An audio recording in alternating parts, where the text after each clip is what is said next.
जब हमारा देश आज़ाद हुआ तब दुनिया की इकोनॉमी में हम नंबर 6 पर थे।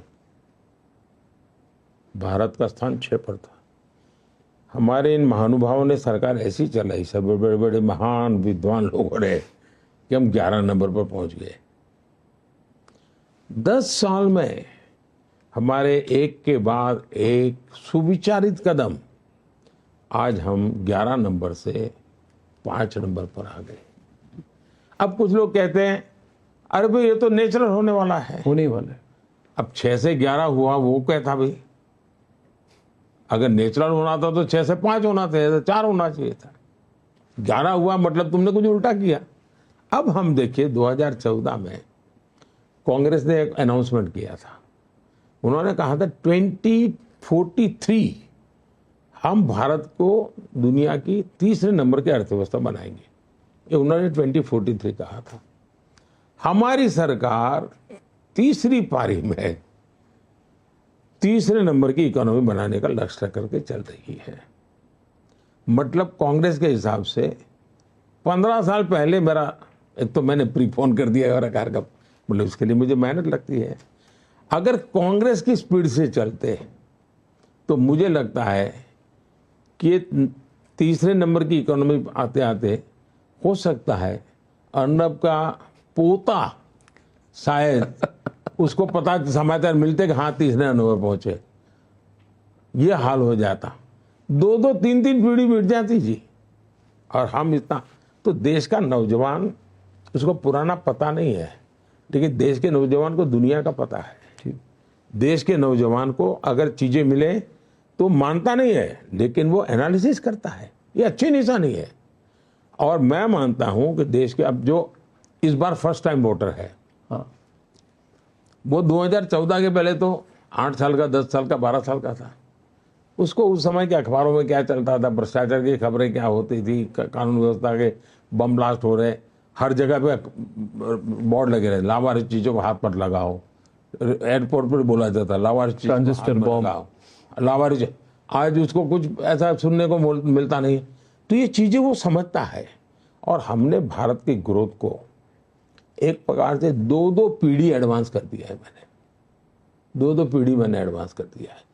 और मैं मान, जैसा आपने उल्लेख किया, गगनयान की बात हो, बुलेट ट्रेन की बात हो, स्पेस स्टेशन की बात हो, या एयरपोर्ट। अब देखिए भाई, हमें आज भारत के पास करीब सभी मिलाकर के प्राइवेट प्लेन वगैरह सब गिने तो 600-700 हवाई जहाज है। अभी 1100 हवाई जहाज का ऑर्डर बुक किया हुआ है भारत ने। एक आंकड़ा शेयर करूं मोदी? हाँ, एक आंकड़ा मेरे पास है कि 2028 में जब तक भारत तीसरी नंबर की इकोनॉमी हो जाएगा आपके तीसरे कार्यकाल में, तो भारत की जो टोटल ग्लोबल एयर ट्रैफिक है वो 50% होगी पूरी दुनिया की। मतलब हर दूसरी प्लेन भारत से टेक ऑफ करेगी।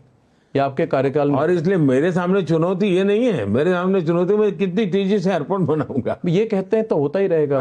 प्रधानमंत्री आए नहीं आए, कोई भी सरकार यानी सिर्फ एविएशन, टूरिज्म, आप मान के चलिए जी। मैं G20 में मैंने 200 कार्यक्रम अलग अलग देश के स्थानों पर किए। मैंने टूरिज्म का एक फाउंडेशन बना दिया है जी। इतना बड़ा टूरिज्म आने की संभावना मैं देख रहा हूँ जी। G20 के हर देश के हर लोग, यार भारत एक बार तो जाना चाहिए, ये मूड बना दिया है मैंने। और मैं विद इन इंडिया यात्रा और इंटरनेशनल टूरिस्ट का आना, इन दोनों को मैं जोड़ रहा हूँ। अब आप एविएशन सेक्टर देखिए, रोजगार के कितने अवसर बनेंगे। आप फ्लाइट क्रू चाहिए, आपको ग्राउंड मैनेजमेंट के लिए बहुत बड़ी मात्रा में लोग चाहिए, आपको इंजीनियर्स चाहिए, आपको कंप्यूटर मैनेजमेंट वाले लोग चाहिए, आपको मेंटेनेंस के लिए हजारों लोग लगते हैं जी। यानी पूरा भारत एक प्रकार से लॉजिस्टिक हब बनेगा। कितनी व्यवस्थाएं लगेगी, आप कल्पना कर सकते हैं जी। इतना ही नहीं जी, देश के नौजवान, यानी आप Tier 1 Tier 2 सिटी तक मत देखिए, आप गांव तक देखिए। भारत के नौजवान डॉक्टर इंजीनियर बनने की सपना ही नहीं देखता था। क्यों? कि उसको तो बेचारा, पहले तो मुझे अंग्रेजी स्कूल में पढ़ना पड़ेगा, मेरे माँ बाप के पास पैसे नहीं, मैं अंग्रेजी स्कूल में कैसे पढ़ूंगा। मैंने निर्णय कर लिया मातृभाषा में भी तुम डॉक्टर बन सकते हो, मातृभाषा में तुम इंजीनियर बन सकते हो, तुम्हें अंग्रेजी पढ़े बिना तुम्हारी रुकेगी नहीं। अब देखिए मैं सोच रहा हूँ 2029 में मैं यूथ ओलंपिक भारत में करना चाहता हूँ, मैं बीच ओलंपिक भारत में करना चाहता हूँ, मैं 2036 ओलंपिक यहाँ करना चाहता हूँ। ये चीज़ें कोई शोकेस नहीं है जी, मेरे देश के मिजाज को बदल दे। G20 साहब 8वीं कक्षा का बच्चा स्कूल में बोलता था G20, जी बिल्कुल। जबकि पहले लोगों को पता नहीं था G20। तो मैं मेरे देश के हर बच्चे को ग्लोबल माइंडसेट उसका तैयार कर रहा हूँ जी, एक के बाद एक मैं कदम वो उठा रहा हूँ जी। और तीसरा कार्यकाल मुझे मेरे सबसे बड़ी मेरी भरोसे की ताकत है, ये बिलो 30 एज ग्रुप है जी, वो मेरे साथ जुड़ जाएगा, मैं पूरा विश्वास है मेरा। मैं मेरे देश से 20 to 30 वाला जो एज ग्रुप है ना, वही मेरे देश को आगे स्पीड मेरी बढ़ाने वाला है। दिख भी रहा था। और दूसरा माताएं बहनें, माताओं बहनों का जो रोल है वो पिछली शताब्दी में जो इतना हुआ है उससे सैकड़ों गुना बढ़ जाएगा जी। यानी हम कितनी तेजी से बढ़ेंगे इसका आप अंदाज कर सकते हैं जी।